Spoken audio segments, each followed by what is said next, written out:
আসসালামু আলাইকুম প্রিয় দর্শক। xiantan ডিজেল ইঞ্জিন এর লাইনার পিস্টন সেটিং এবং আরও গুরুত্বপূর্ণ কিছু কাজ। এটা xiantan 6 হর্সের একটা ইঞ্জিন। তো এই ইঞ্জিনটার লোড নিচ্ছে কম এবং তেল বেশি খাচ্ছে, এটাই হলো সমস্যা।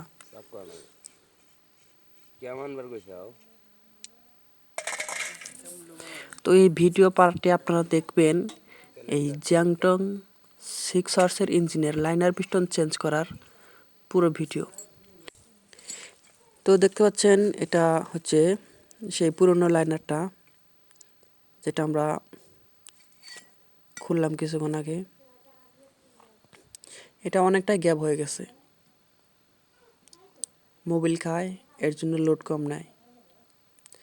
তো এই লাইনারটা আমরা চেঞ্জ করব। দেখেন এই মেশিনের লাইনারটা অন্য মেশিনের যে 6 ঘোড়া মেশিন আছে বা 8 ঘোড়া মেশিন আছে সেগুলো হচ্ছে কিন্তু অনেক লম্বা।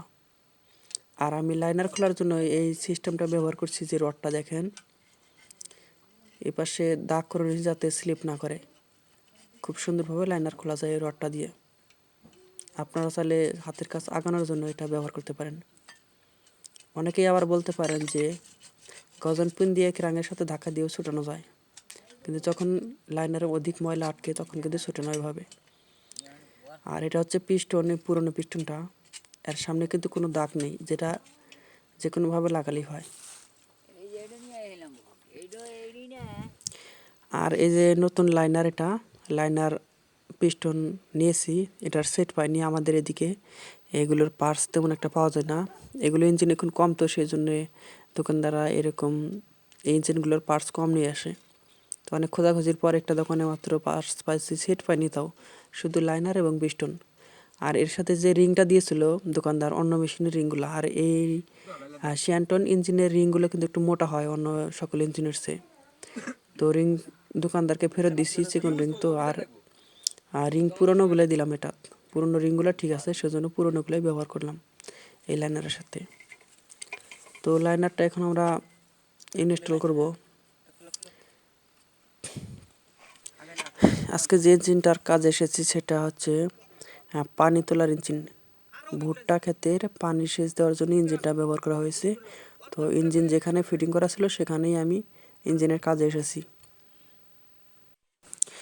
তো ভাই, যারা গ্রাম এলাকায় মেকানিক করেন বা ইঞ্জিন সার্ভিসিং করেন, তারা অনেক সময় অনেক জায়গাতে ইঞ্জিনের কাজ করতে যান, নৌকায়, এরকম সেচের ক্ষেতে বা বিভিন্ন রকম জায়গায়, ডিজারেও যাওয়া লাগতে পারে, বিভিন্ন জায়গায় যেতে হয় অনেক সময়। লাইনার তোলাটা আমাদের শেষ হয়ে গেছে।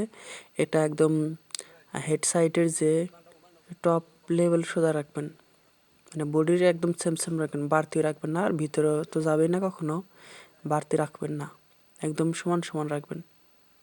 বাড়তি রাখলে গ্যাসকেট তাড়াতাড়ি নষ্ট হয়ে যেতে পারে, ইঞ্জিনের সমস্যা হবে। এটা একদম সেম সেম রাখবেন। তো লাইনারটা পরিষ্কার করে নিয়ে, ভিতরে অনেক ময়লা ঢুকেছে।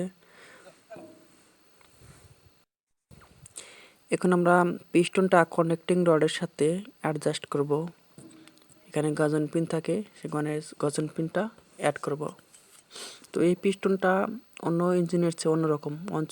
অন্য যেসব ইঞ্জিন আছে 6 ঘোড়া বা 8 ঘোড়া, ওগুলো কিন্তু পিস্টনের দাগ করা থাকে, বাল্বের জন্য দাগ করা থাকে। আর এটা কিন্তু টপ সাইড একদম সমান।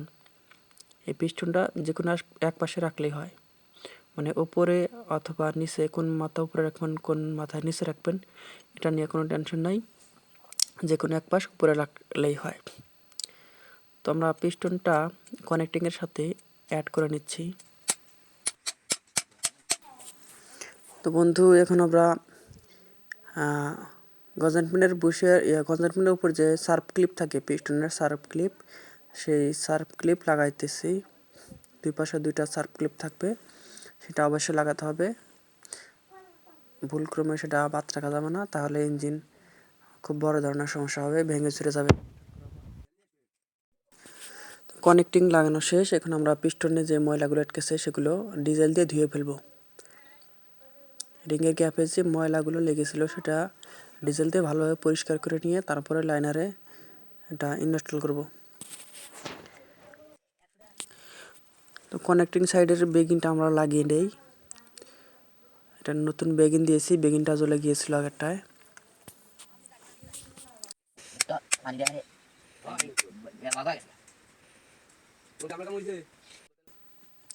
আর এটা পিস্টনের এই কানেক্টিংয়ে যে দাগ লেখা থাকে, এক সাইডে দাগ থাকে, সে দাগটাও উপরে দিলাম।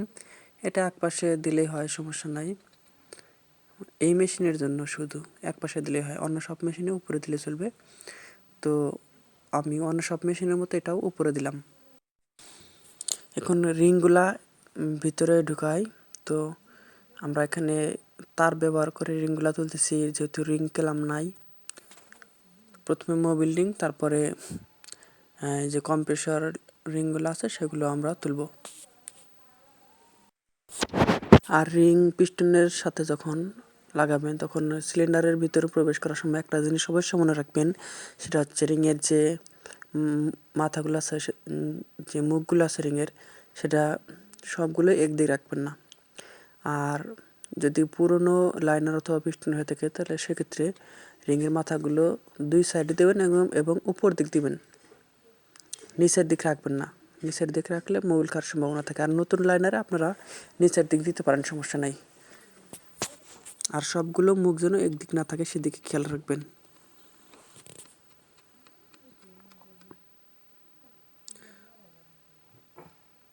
তো আমাদের পিস্টন পুরোটাই ভিতরে ঢুকে গেছে, রিং তোলার কাজ শেষ। এখন আমরা ব্যাক সাইডে যে পিস্টনের কানেক্টিং এবং বেগিনের চাপটা লাগিয়ে দেব। তো ভাই আমি কিন্তু আগে বলছিলাম যে xiantan মেশিনের কাজ একটু অন্যরকম। তো এই দেখেন কানেক্টিং এবং বেগিনের চাপের এখানে এটার 3টা করে দুই সাইডে মোট 6টা ওয়াশার দেওয়া আছে। আর অন্য সব মেশিনে কিন্তু এখানে বেগিন এবং কানেক্টিংয়ের চাপের মাঝখানে ওয়াশার দেওয়া থাকে না। এখানে ওয়াশারগুলো না দিলে ক্র্যাঙ্ক জাম হয়ে যাবে, বুঝছেন? তো আপনারা মনোযোগ সহকারে এই xiantan মেশিনের ক্ষেত্রে এটা দিয়ে দিবেন। এই ইঞ্জিন মালিক ইঞ্জিন সম্পর্কে বেশি একটা জানে না, তো ইঞ্জিনের বডি বড়, সেই জন্য উনি পছন্দ করে এই আগের ইঞ্জিনগুলো কিনছে। যাই হোক, পিস্টনের এই কানেক্টিংয়ের লাটগুলো খুব বেশি টাইট দিবেন, যাতে এগুলো কোনো রকম লুজ না থাকে। আমাদের পিছনের সাইডে কাজ শেষ, আমরা আবারও সামনে যাই। তো দেখেন এখানে পিস্টনটা টপে আসছে কিনা এটা ফলো রাখবেন। এটা নতুন লাইনার পিস্টন হোক আর পুরান হোক, পিস্টনটা টপে আসছে কিনা। পিস্টন যেন একদম টপ লেভেল থাকে, যদি টপ লেভেলে না আসে তাহলে কিন্তু ইঞ্জিন লোড নেবে না, কালা ধোয়া দেবে। এটা ফলো করবেন। টপ লেভেলে যদি না আসে তখন আপনারা দেখবেন হয়তো কানেক্টিং রড ছোট আছে, নয়তো গজন পিনের বুশটা নষ্ট হয়ে গেছে, এরকম কয়েকটা সমস্যার কারণে পিস্টন টপে আসে না।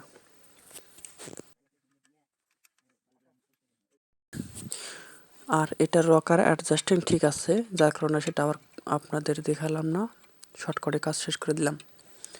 তো এখন আমরা তেলের লাইনের কাজটা ক্লিয়ার করে নেব, তারপর মেশিনে স্টার্ট করব। মেশিনের কাজ মোটামুটি শেষ, সাইলেন্সার এয়ার ক্লিনার লাগাবো, তারপরেই স্টার্ট দেবো ইনশাল্লাহ। আমরা প্রেসার পাইপটা লাগিয়ে নিলাম। এখন আমরা ঘুরিয়ে দেখব তেলের সাউন্ড কীরকম। তেলের সাউন্ড না আসা পর্যন্ত স্টার্ট করার চেষ্টা করব না। খুব সুন্দর একটা তেলের সাউন্ড এসেছে, এখন মেশিনে স্টার্ট করা যায়। তো যেহেতু অনেক কিছুই চেঞ্জ করলাম, প্রথম হ্যান্ডেলে স্টার্ট করতে হবে ইনশাল্লাহ।